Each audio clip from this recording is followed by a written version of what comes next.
Hello everyone. सो पिछले 2-3 सालों में देखो तो आरआरबी एसओ और इसी का रेप्लिकेशन देखो आईबीपीएस एसओ या आईबीपीएस एफओ कह लो। इसमें rural development schemes and PSL norm से जो क्वेश्चंस है ना वो ऐसे राइज कर रहा है। आईबीपीएस एफओ में भी देखो तो आरआरबी एफओ में तो बहुत ज़्यादा राइज किया है इस बार। ठीक है, तो इसमें क्या देखने को मिल रहा है कि जैसे इस साल है ना आईबीपीएस एफओ में 8 क्वेश्चंस आपको लगभग देखने को मिले जो कि लगभग रिलेटेड थे आपको रूरल डेवलपमेंट, फिर आपको स्कीम्स, पीएसएल नॉर्म्स, केसीसी, ये सबसे रिलेटेड थे। आपको स्कीम्स में एनआरएलएम पे बहुत ज़्यादा जोर दिया गया और एनआरएलएम पे हमेशा अट्रैक्शन रहता है, जो भी टीचर्स जो भी आपको क्वेश्चंस बनाते हैं। ठीक है, तो इस पे हम लोग इवैल्यूएशन करेंगे, रूरल डेवलपमेंट को पूरा पढ़ेंगे। ठीक है, रूरल डेवलपमेंट में कोई भी क्वेश्चंस नहीं छोड़ना है। इस साल हमारा टारगेट रहेगा कि अगर 7-8 क्वेश्चंस आता है, हाँ, तो 7-8 क्वेश्चंस को हम लोग अच्छे से सॉल्व कर पाए, क्योंकि ये ना एज देगा आपको, ये आपके प्रिपरेशन में एज देगा। क्योंकि आप कोई भी इंसान है ना जो भी एफओ का प्रिपरेशन कर रहा है वो आपको एग्रोनॉमी पढ़ेगा, एनिमल हस्बेंड्री, फिशरीज सब पढ़ेगा। पर यहाँ जो है ना ये रूरल डेवलपमेंट वाला जो सेक्शन है ना इसमें थोड़ा सा प्रॉब्लम हो सकता है, क्योंकि ये थोड़ा सा टॉपिक बहुत ब्रॉड है, ये बहुत ज़्यादा ब्रॉड है ना। तो इस ब्रॉड को हम लोग थोड़ा सा अच्छे से कवर कर पाएंगे और करते हैं, और कोशिश करते हैं कि E to Z क्वेश्चन हम लोग करें, और मेरी वीडियो से आपको काफ़ी हेल्प मिलेगा, है ना। चलिए, तो सबसे पहले हम लोग देखेंगे पीवाईक्यू में हमने क्या देखेंगे कि क्या क्या पूछा था, किस किस सेगमेंट, किस किस एरिया से क्वेश्चंस उन्होंने पूछा है। ठीक है, तो सबसे पहले हम लोग क्या देखेंगे, पहला क्वेश्चंस देखते हैं। तो सबसे पहला क्वेश्चंस देखोगे तुम तो उसमें आएगा कि interest subvention scheme under DAY NRLM scheme. ठीक है, तो इंटरेस्ट सबवेंशन आईएसएस बोलते हैं और इसमें बोलते हैं डीएवाई एनआरएलएम। तो डीएवाई का फुल फॉर्म क्या है, दीनदयाल अंत्योदय योजना, और एनआरएलएम क्या है, नेशनल रूरल लाइवलीहुड मिशन। ठीक है, ये ना रूरल डेवलपमेंट का क्वेश्चन है, रूरल डेवलपमेंट। जो भी नाबार्ड का प्रिपरेशन कर रहा होगा उसके लिए सब बहुत ईजी है। ठीक है, तो क्या है ये, दीनदयाल उपाध्याय योजना, नेशनल रूरल लाइवलीहुड मिशन। ठीक है, ओके। तो इसमें पूछता क्या है कि इंटरेस्ट सबवेंशन कितना होता है, पहला क्वेश्चन। दूसरा क्वेश्चन क्या था, पूछता है कि कन्वेनर कौन था, who is the convener of SSC क्या है, स्पेशल सब कमिटी। ठीक है, ऑफ किस एरिया का, डीसीसी क्या है, डिस्ट्रिक्ट कंसल्टेटिव कमिटी। ठीक है, with CD ratio, credit ratio of less than 40%। अगर आपका क्रेडिट रेशियो लेस देन 40% रहता है तो इसका कन्वेनर कौन होगा। तो क्रेडिट रेशियो की बात आ रही है, ऑब्वियस सी बात है ये बैंक्स का काम है। हाँ, तो ऑप्शंस में आपको बहुत सारा था कि डीसी डिस्ट्रिक्ट कलेक्टर होगा, कि लीड डिस्ट्रिक्ट मैनेजर होगा, कि डीडीएम जो नाबार्ड का होता है वो होगा, कि रीजनल मैनेजर होगा, या ज़िला पारिषद होगा। ज़िला परिषद तो होगा नहीं, नाबार्ड को कोई लेना देना नहीं है। अगर हमको क्रेडिट रेशियो का बात है, यहाँ पे B2C बात हो रही है, बिजनेस टू कंज्यूमर बात हो रही है। B2C बोलते हैं, बिजनेस टू कंज्यूमर की बात हो रही है ना। तो कंज्यूमर मतलब बैंक्स के हिसाब से आप कस्टमर बोल सकते हो उसको। ठीक है, फिर आपको एलडीएम भी नहीं होगा, क्योंकि ये डिस्ट्रिक्ट मैनेजर एलडीएम नहीं, ये डीसी जो होता है डिस्ट्रिक्ट कलेक्टर, इसका इन सब में कोई काम नहीं होता है। रीजनल मैनेजर और आपको डिस्ट्रिक्ट मैनेजर की बात हो सकती है। ठीक है। तो यहाँ पे हम लोग बात जो क्वेश्चन था उसमें डिस्ट्रिक्ट लिखा हुआ है, डिस्ट्रिक्ट। तो यहाँ पे रीजनल और डिस्ट्रिक्ट में दोनों में से एक आंसर होगा और इसका आंसर होगा LDM, लीड डिस्ट्रिक्ट मैनेजर, ठीक है, क्योंकि ये रीजनल की बात नहीं हुई है, डिस्ट्रिक्ट की बात हुई है ना। तो एक क्वेश्चन ये आया था, बहुत आपको बहुत घिंचा पिचा लग रहा होगा, बहुत अजीब सा लग रहा होगा, बट अगर आप ध्यान से क्वेश्चन पढ़ो तो बहुत ज़्यादा टफ नहीं था। नेक्स्ट, हाँ एक बात तो है भाई कि एग्ज़ाम के टाइम आपको ऐसा कुछ समझ नहीं आता है, एग्ज़ाम के टाइम आप इन सब चीज़ों को रिलेट नहीं कर पाओगे। फिर एक क्वेश्चन क्या था, फिर एक क्वेश्चन आपको DAY NRLM के अंदर था, ठीक है। इसमें क्वेश्चन था आपको कि अगर आप 3 लाख से 5 लाख का लोन लेते हो, है ना, अंडर DAY NRLM, हाँ, तो आपको जो इंटरेस्ट रेट रहता है, तो बैंक सबवेंशन कितना देता है, bank subvention eight uniform rate कितना रहता है, कुछ ऐसे ही क्वेश्चन था। ये टेंटेटिव क्वेश्चन है जो भी मैं बता रहा हूँ आपको। तो ये तकरीबन 5% होता है, ये भी आपको रूरल डेवलपमेंट वाले क्वेश्चंस में मिल जाएगा।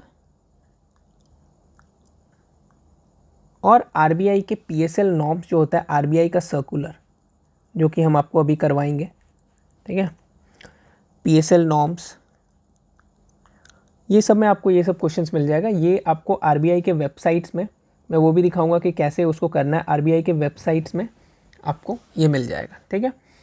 तो ये हो गया आपको हमने पहला, दूसरा और ये तीसरा क्वेश्चन। नेक्स्ट हम लोग बात करते हैं फोर्थ क्वेश्चन में क्या था। ये था कि टर्म लेंडिंग जो है एक कंपोनेंट है, कंपोनेंट ऑफ एग्रीकल्चर, उसमें मैक्सिमम लेंडिंग लिमिट कितना है, मैक्सिमम लेंडिंग लिमिट, कितना तक हम कर्ज, कितना तक हम क्या बोलते हैं लोन जो है वो हम ले सकते हैं, किसके अंदर, PSL के अंदर। PSL क्या होता है, प्रायोरिटी सेक्टर लेंडिंग। PSL के अंदर हम कितना लोन ले सकते हैं जो रजिस्टर्ड हो, रजिस्टर्ड अंडर NBFC। NBFC क्या होता है, नॉन बैंकिंग फाइनेंशियल कॉरपोरेशन, ठीक है। तो ये जो है मैक्सिमम लेंडिंग लिमिट 10 लाख होता है। ये भी आपको RBI सर्कुलर में दिख जाएगा, या अगर आप रूरल डेवलपमेंट का थोड़ा सा भी आप प्रिपरेशन करके जाओगे, तैयारी करके जाओगे, तो उसमें आपको दिख जाएगा।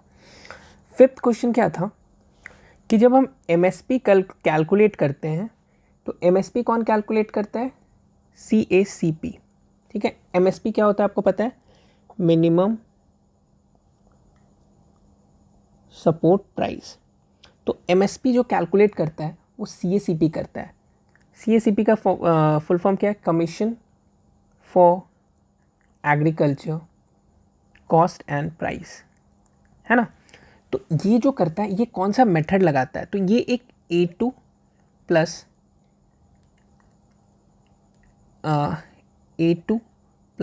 FL मेथड लगाता है। तो ये होता क्या है A2 प्लस FL, तो देखो A2 जो है प्लस FL, ठीक है। FL का फुल फॉर्म होता है फैमिली लेबर, और A2 जो होता है एक्चुअल कॉस्ट ऑफ आपको ये जो क्रॉप्स है, ठीक है, एक्चुअल कॉस्ट या एक्चुअल पेड आउट बोल सकते हो, एक्चुअल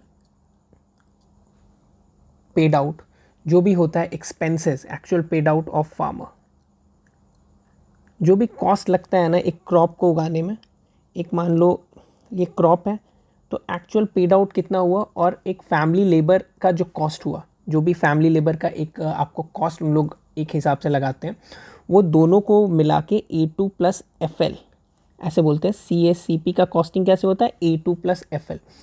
तो ये जो FL था ना, बस इसका फुल फॉर्म पूछा था कि इसका फुल फॉर्म क्या है। हाँ, तो CACP अगर आपको पता है एमएसपी आपको पता है, तो थोड़ा सा डीप डाइव क्वेश्चन इस बार पूछा था, डीप डाइव। हाँ, इस पर हम लोग को ध्यान देना है कि किस लेवल से डीप जाना है ना। चलिए नेक्स्ट क्वेश्चन। नेक्स्ट क्वेश्चन बहुत सीधा सपाटा क्वेश्चन था, GVA पूछा था आपको एग्रीकल्चर का, एग्रीकल्चर एंड अलाइड सेक्टर का। अच्छा, GVA का फुल फॉर्म क्या होता है? Gross value added. ये एक समझो आप ना कि एग्रीकल्चर का जीके से क्वेश्चन था, सिंपल। ये क्वेश्चन बहुत सिंपल था, ये एकदम स्टैटिक बेस था। आपको जाओगे एग्रीकल्चर का जीके, आप इतना तो करके आपको जाना होगा। इसको भी हम लोग करेंगे इस रूरल डेवलपमेंट वाले सेक्शन में। तो ये आपको जीवीए बदलते रहता है। जैसे इसमें जो है ना, ये क्वेश्चन में पूछा था कि आप बताओ मई 2024 का जीवीए, ठीक है। तो इस साल भी आएगा, 2025 का भी आएगा, रिसेंट में जो आएगा उसको हम लोग देखेंगे, ठीक है। तो ये आपको 6 क्वेश्चन था। 7th क्वेश्चन देखते हैं क्या था। ये केसीसी के बारे में था, ट्रू और फॉल्स स्टेटमेंट था, ट्रू स्टेटमेंट्स रिगार्डिंग केसीसी, ठीक है। ये सिंपल सा था, इसमें कोई टेंशन वाली बात नहीं थी। नेक्स्ट हम लोग क्या बात करेंगे, 8 क्वेश्चन क्या था। 8 क्वेश्चन क्या था कि जैसे कोई भी लैबोरेटरी टेस्टिंग होता है ना, लैब टेस्टिंग, कोई भी चीज़ का जो लैब टेस्टिंग होता है ये अप्रूव्ड होता होगा किसी से। जैसे लैब, तुमने लैब खोला है ना, लैब टेस्टिंग के लिए लैब खोला, तो ये तुमने लैब खोलोगे तो लैब किसी से अप्रूवल लेना होगा, अप्रूवल लेना होगा कोई आपको ऑर्गेनाइजेशन से। तो ये ऑर्गेनाइजेशन का नाम क्या है, ऑर्गेनाइजेशन का नाम क्या है जिससे अप्रूवल लेना होगा, ऐसा क्वेश्चन पूछा था। तो इसको बोलते हैं NABL लैब, लैबोरेटरी सर्टिफिकेशन, ठीक है। NABL laboratory certification. अब ये जो NABL है ना, उसका फुल फॉर्म हमको देखना होगा। N फॉर क्या होगा, national accreditation board for testing and calibration laboratories, ठीक है। NABL, ठीक है, okay. National accreditation board for testing and laboratory, ये GOI का बोर्ड है और इसका सर्टिफिकेशन, इसका आपको सर्टिफिकेशन चाहिए लैब टेस्टिंग के अप्रूवल के लिए, ठीक है। तो ये 8 क्वेश्चन था। इससे हमको क्या पता चल रहा है, ये 8 क्वेश्चन से हम लोग क्या पता कर रहे हैं कि आपको जो पढ़ाई है ना, जो अभी हमें डीप डाइव करना है चीज़ों पे, ठीक है, जो भी अभी हम लोग अभी पढ़ेंगे ना, थोड़ा डीप डाइव करेंगे। केसीसी, सिंपल केसीसी का कुछ नहीं पूछ रहा है, वो बड़ा डिटेल में पूछ रहा है कि भाई आप बताओ कि केसीसी में जो भी हो रहा है, कि जैसे केसीसी मापने का जो भी उनका फॉर्मूला है वो क्या है बताइए, ठीक है। ऐसा कोई नहीं पढ़ा होगा, कोई पढ़ाता भी नहीं है ये आपको बड़ा डिटेल, बड़ा डीप डाइव है। जीवीए वाला क्वेश्चन बड़ा सिंपल सा है, कोई बात नहीं। फिर आपको यहाँ पे देखोगे एमएसपी का CACP, ये भी बड़ा डीप डाइव है, ये बहुत ईजी क्वेश्चन नहीं है, आपको उसके बारे में पढ़ना पड़ेगा। अगर आप CACP पढ़ रहे हो ना, तो CACP का थोड़ा डिटेल में जाना होगा। ये MSP है तो उसका डिटेल में जाना होगा। ऐसी ऐसी चीज़ें जो बहुत ऑब्वियस है ना, उसके आपको डिटेल में जाना होगा। जैसे टर्म लेंडिंग है ना, PSL है, तो PSL का आपको सब कुछ पता होना चाहिए।